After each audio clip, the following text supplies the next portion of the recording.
अवधूत चिंतन श्री गुरुदेव दत्त श्री स्वामी समर्थ. आपल्या सगळ्यांचं माझ्या चॅनलमध्ये पुन्हा एकदा स्वागत आहे. तर बघा, मार्गशीर्ष महिना सुरू झालेला आहे आणि मार्गशीर्ष महिना म्हटला तर अतिशय पवित्र असा महिना. कारण या महिन्यामध्ये आपण माता लक्ष्मींची सेवा करत असतो आणि प्रत्येक गुरुवारी महालक्ष्मी मातेच्या पूजेची मांडणी करून व्रतवैकल्य करत असतो. यामुळे बघा, माता लक्ष्मी आपल्यावरती प्रसन्न होते आणि भरभरून आपल्याला आशीर्वाद देखील देते. या व्यतिरिक्त बघा, 14 डिसेंबर वार शनिवार रोजी आहे दत्त जयंती आणि आपण सर्व स्वामी भक्त दत्त जयंतीची अगदी आतुरतेने वाट पाहत असतो. दत्तात्रय महाराज हे श्रीहरी विष्णू यांचंच एक रूप आहेत. दत्त महाराज तीनही रूपांनी आणि गुणांनी परिपूर्ण असे देवता आहेत. मार्गशीर्ष पौर्णिमा तिथीला मृग नक्षत्रावरती प्रदोष काळामध्ये दत्तात्रय महाराजांनी जन्म घेतला. तर यंदा 14 डिसेंबर वार शनिवार रोजी आहे दत्त जयंती. या दिवशी आपल्याला भगवान श्रीहरी विष्णू आणि माता लक्ष्मी यांचीही पूजा करायची आहे. कारण मार्गशीर्ष पौर्णिमा या दिवशी आहे आणि भगवान श्रीहरी विष्णू माता लक्ष्मी यांची पूजा जर आपण मनोभावे केली तर आपल्या घरामध्ये सुख, शांती, समृद्धी, वैभव या गोष्टींची कधीच कमतरता भासत नाही. तर बघा, महाराजांचा भरभरून आशीर्वाद प्राप्त करून घेण्यासाठी दत्त जयंती ही आपल्यासाठी पर्वणी आहे आणि यासाठी बऱ्याच जणांनी सेवा देखील सुरू केल्या असतील. पण या व्यतिरिक्त आपल्या जवळच्या केंद्रामध्ये अखंड नामजप यज्ञ सप्ताह 9 तारीखपासून सुरू होणार आहे. तर ज्यांना कुणाला गुरुचरित्र पारायण करायची इच्छा असेल त्यांनी जवळच्या केंद्रामध्ये जाऊन पारायण करावं. म्हणजे सामूहिक पारायणामध्ये जर तुम्हाला नाव नोंदवायची इच्छा असेल तर तुम्ही तसं नोंदवू शकता. कारण बघा, सामूहिक पारायण केल्यामुळे त्याचं जे पुण्यफळ आहे ते अनन्य पटीने मिळत असतं. त्यामुळे तुम्हाला जर सामूहिक पारायणामध्ये नाव नोंदवायची इच्छा असेल तर जरूर तुम्ही जवळच्या स्वामी केंद्रात जाऊन आपलं नाव नोंदवावं. पण बघा, घराजवळ जर तुमच्या केंद्र नसेल तर अर्थात आपण गुरुचरित्र पारायण जे आहे ते घरी केलं तरी चालेल. ते देखील तुम्हाला तितकंच फलदायी ठरणार आहे. या व्यतिरिक्त बघा, गुरुचरित्र पारायण जर तुम्हाला करणं शक्य नसेल काही कामांमुळे किंवा अन्य काही कारण असतील त्यामुळे जर जमणार नसेल तर केंद्रामध्ये प्रहरांची सेवा देखील असते आणि त्याने देखील तुम्हाला तेवढंच फळ मिळणार आहे. त्यामुळे गुरुचरित्र पारायण जर जमणार नसेल तर तुम्ही प्रहरांची सेवा देखील घेऊ शकता. यासोबतच बघा, स्वामीचरित्र पारायण, नवनाथ पारायण, दुर्गा सप्तशती पारायण, होम हवन, यज्ञ सगळं काही या 9 दिवसांमध्ये होत असतं. त्यामुळे जवळच्या केंद्रामध्ये जाऊन याचा लाभ तुम्ही आवर्जून घेतला पाहिजे. तर बघा, आजच्या व्हिडिओमध्ये आपण हे जाणून घेणार आहोत की आजपासून दत्त जयंतीपर्यंत, म्हणजे हा व्हिडिओ तुमच्याजवळ जेव्हा पण येईल तेव्हापासून दत्त जयंतीपर्यंत कधीही एक वस्तू मी सांगणार आहे ती तुम्हाला औदुंबराच्या झाडाला अर्पण करायची आहे. आणि ही वस्तू जर तुम्ही औदुंबराच्या झाडाला अर्पण केली तर तुमची कितीही कठीणातली कठीण इच्छा असू देत ती पूर्ण होणार आहे. तुमची संकटं दूर होतात आणि महाराजांची कृपा तुमच्यावर होते. यासाठी व्हिडिओ तुम्ही शेवटपर्यंत बघा आणि तुम्ही जर चॅनलवरती नवीन असाल तर चॅनलला सबस्क्राईब करा आणि व्हिडिओतील माहिती जर तुम्हाला आवडली तर व्हिडिओला लाईक देखील करा.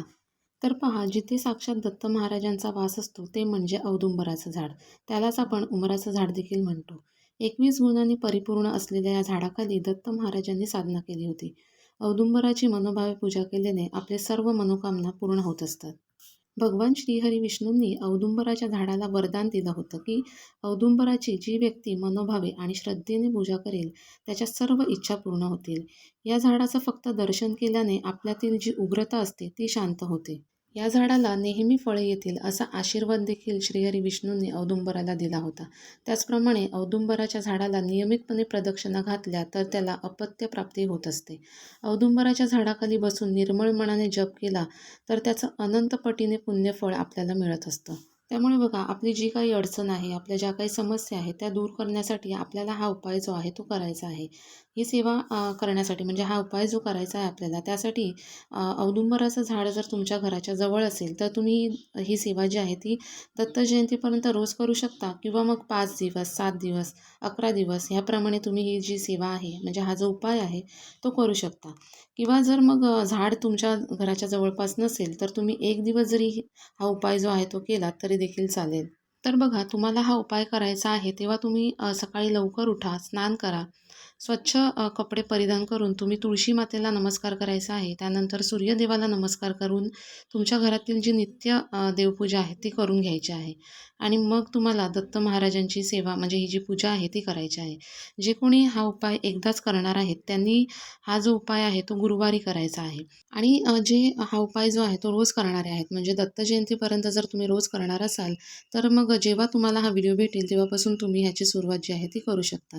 आता बघा, औदुंबराच्या झाडाखाली जाण्यापूर्वी तुम्हाला एक तांब्या घ्यायचा आहे. त्यामध्ये पाणी घ्यायचं आहे आणि या पाण्यामध्ये थोडीशी साखर टाकायची आणि थोडंसं गाईचं कच्चं दूध, 1 चमचाभर गाईचं कच्चं दूध जे आहे ते यामध्ये टाकायचं आहे आपल्याला.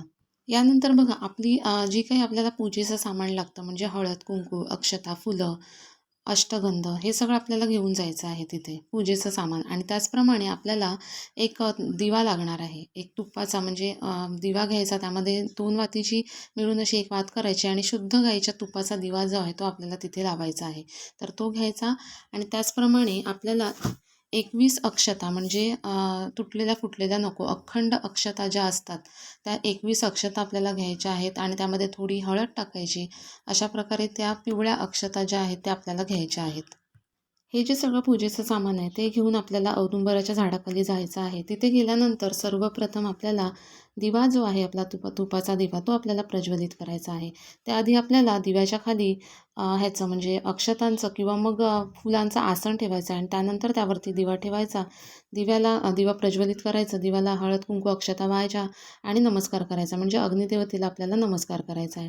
त्यानंतर आपण जे तांब्यामध्ये जे पाणी घेतलेलं आहे ते आपल्याला औदुंबराच्या झाडाला म्हणजेच आपल्याला दत्त महाराजांना अर्पण करायचं आहे. तिथे आपल्याला हळद कुंकू अक्षता आणि फुलं वाहून आपल्याला धूप दीप जो काय आपण नेलेला आहे तो लावून आपल्याला तिथे नमस्कार करायचा आहे आणि अष्टगंध हे देखील वाहून आपल्याला दत्त महाराजांना आपल्याला नमस्कार करायचा आहे. यानंतर बघा आपण ज्या 21 अक्षता घेतलेल्या आहेत पिवळ्या अक्षता, ह्या अक्षता आपल्याला आपल्या उजव्या हातात घ्यायच्या आहेत आणि तिथेच आपल्याला औदुंबराच्या झाडाखाली दिगंबरा दिगंबरा श्रीपाद वल्लभ दिगंबरा ह्या मंत्राचा आपल्याला 21 वेळा जप करायचा आहे.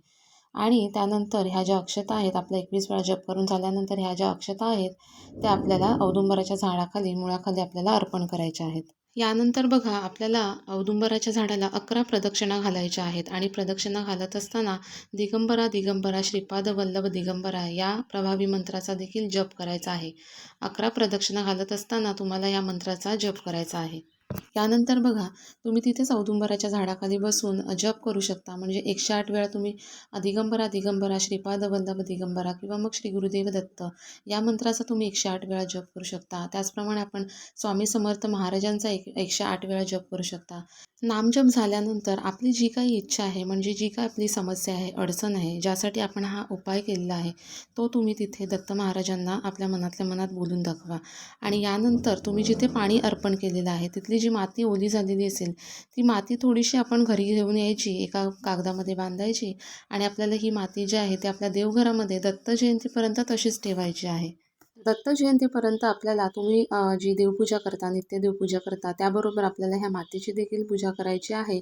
आणि दत्त जयंतीच्या नंतर तुम्ही ही जी माती आहे ती तुम्ही वाहत्या पाण्यात विसर्जित करू शकता किंवा मग आपल्या घरातील ज्या कुंड्या आहेत त्यामध्ये तुम्ही ही माती जी आहे ती मिसळू शकता. अशा प्रकारे हा अत्यंत प्रभावी उपाय आहे. तुम्ही करून बघा. तुम्हाला ह्याचे सकारात्मक परिणाम जे आहेत ते नक्कीच मिळतील. व्हिडिओतील माहिती जर तुम्हाला आवडली असेल तर व्हिडिओला लाईक करा आणि अशाच माहितीपूर्ण व्हिडिओसाठी चॅनलला सबस्क्राईब देखील करा. धन्यवाद.